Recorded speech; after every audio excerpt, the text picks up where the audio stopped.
Hello everybody, this is Tara Sahota. Welcome to Tara Talkies, and thank you very much everyone for giving so much love to all my videos. I'm so glad that this is at least being of some help to many of you. I keep on getting comments, people write emails to me. That's so amazing. I mean, that's something that I love. I love to interact with people. Most part of my life I've been teaching, and this is something that I love to do.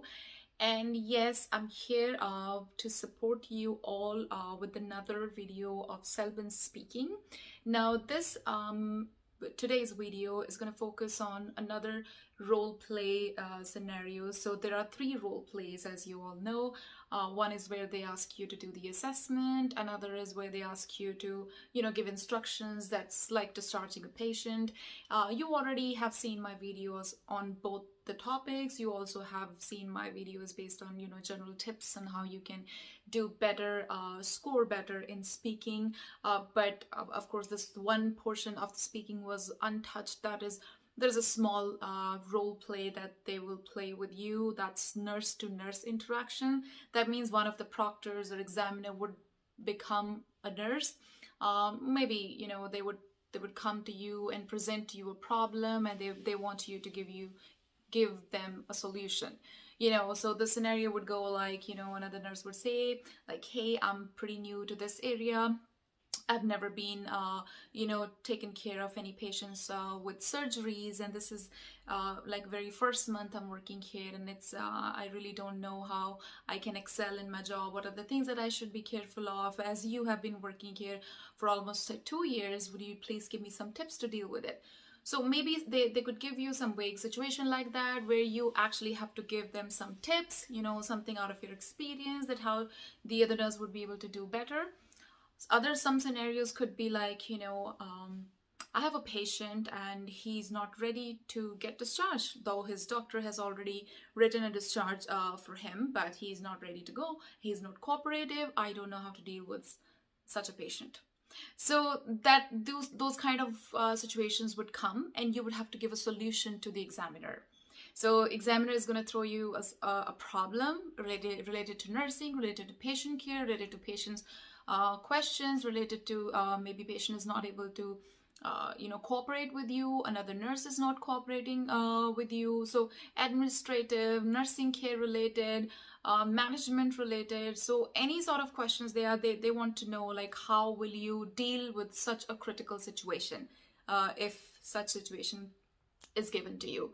So I'm definitely going to kind of imitate one of the scenarios like that, so that you will have enough idea how you should be interacting if such a scenario comes to you. Again, the general things would remain same. Your confidence, a little smile on your face, your posture, keeping yourself, sitting really uptight, and dressing up properly, and talking with confidence. That's the key. And making sure that you try to avoid pauses when you're talking. Sound confident, because in speaking session, they are considering you as a registered nurse. All the scenarios that are given to you, they're given to you considering that you are a registered nurse. So when you're answering any of these questions, you have to behave like one.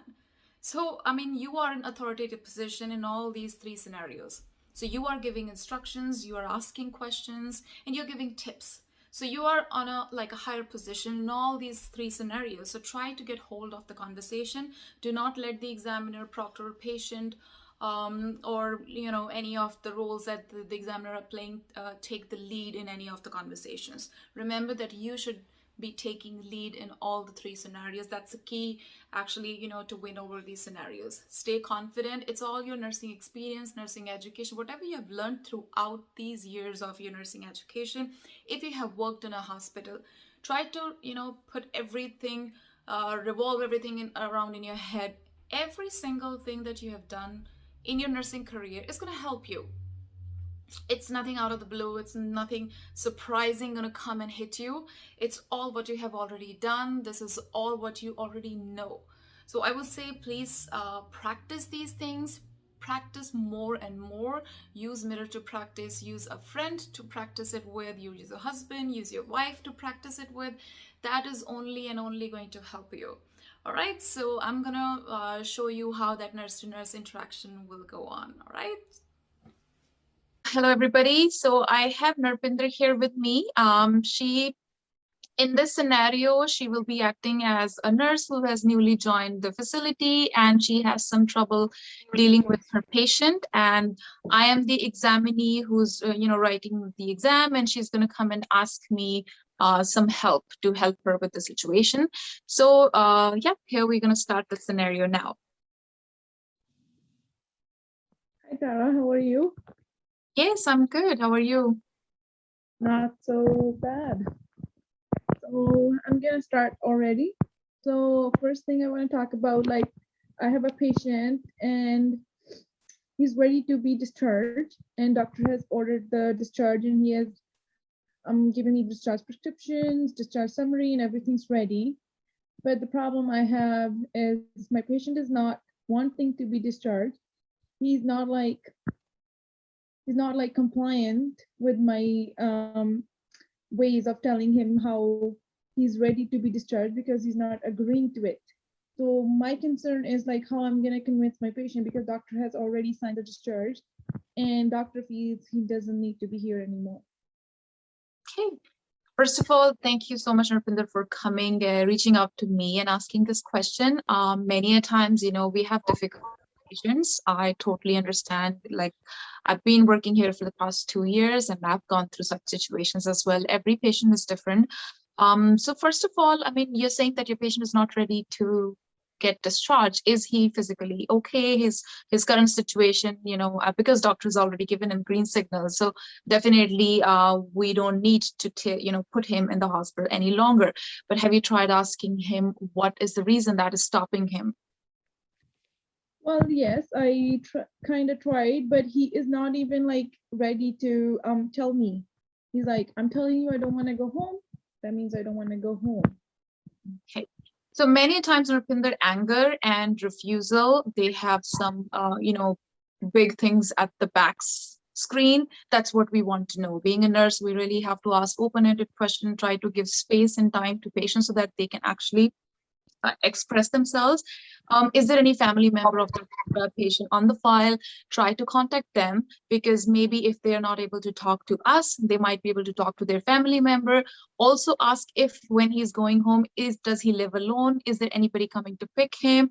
Is there any family support for him? Because, definitely he might be scared of being, at home alone, managing his food, managing his life after hospitalization. So sometimes these situations can be distressing. So we really need to find out if he has any fears associated with going back home, any fears of his, support from his friends or support from his family. Does he live by himself? Is he alone? Like, if there are such situations and we know what exactly the situation, we might be able to offer him some help, right? Because there are social workers, we can connect him to them, and some help can definitely be arranged for the patient. So I think this is something that you can approach and make the patient to speak out about the situation. Ask his, find out if he wants to talk to somebody else, because if he's not ready to speak to you, he might be able to speak to some of his, maybe somebody like in his family or friends. Do you think it's okay to ask him personal questions, or can you explain me the ways how I can like get through him? Like, personally, I understand there can be some family issues, or might be he's not having any help at home. I understand that, but I really am not sure how I'm going to ask him those questions.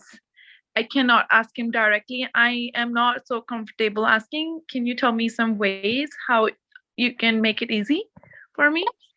Definitely. So whenever we are trying to, probe into deeper information, especially if it is personal, kind of hitting patient, somewhere where it could be hurtful, we really have to be empathetic being a nurse, but we have to be straightforward, asking questions so that we can clarify situation. We want to help our client. So we can directly ask, I can see Mr. So-and-so, you are not ready to go home. Is there anything that is, you're afraid of? Is there anything that is stopping you? Tell me more about it. So these are the ways how you will put forward the questions to him. So when such questions we ask, he would understand that you are understanding him and trying to listen to him. He might open up. At least we will have some more clues rather than just his, no. So we'll have some more information to work on. Okay, I understood.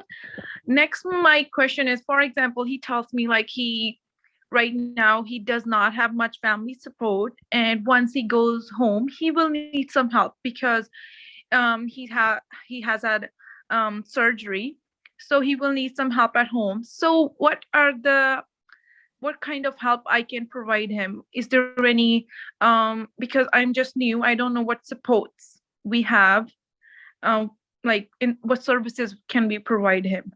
Sure, definitely. So first of all, we must check hospital policies.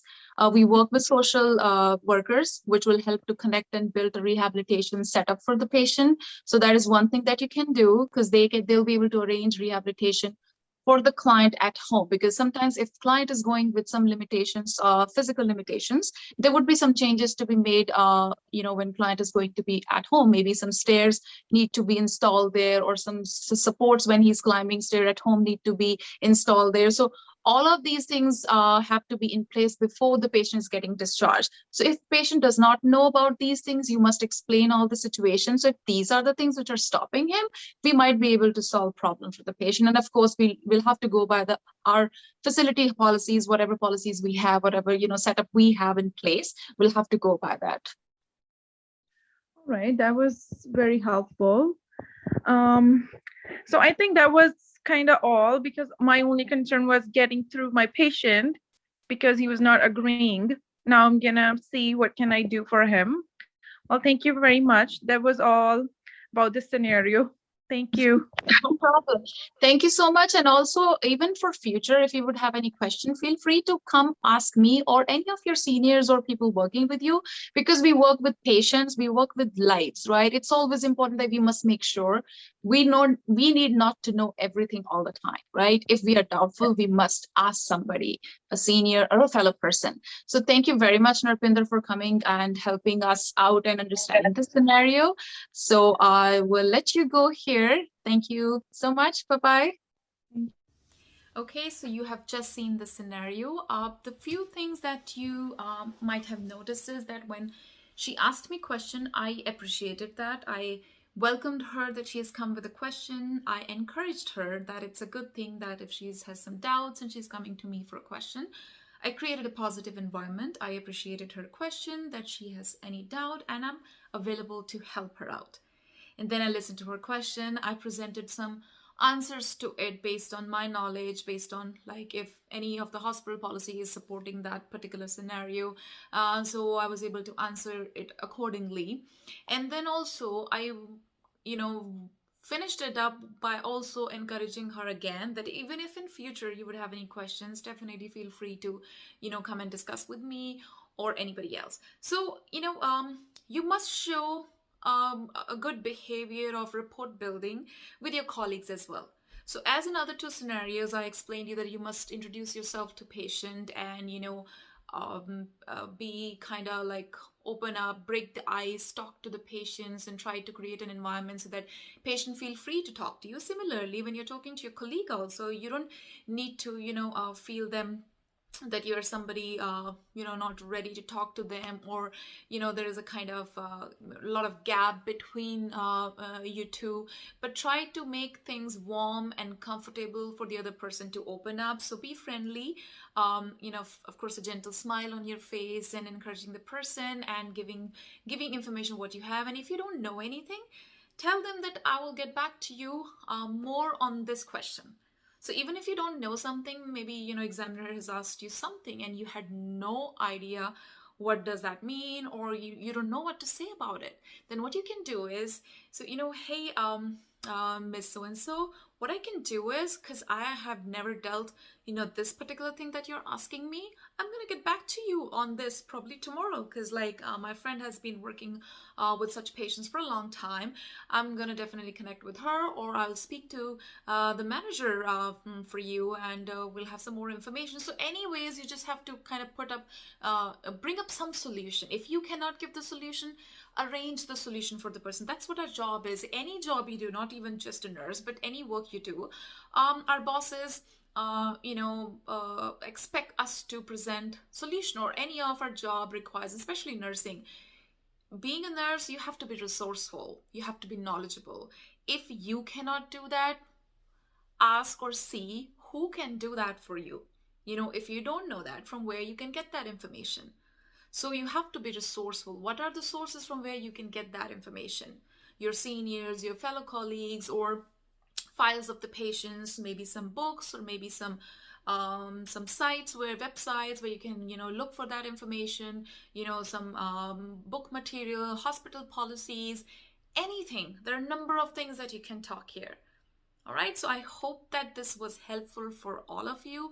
If you would have any doubts, you can definitely leave comments in my inbox, and you can email me as well.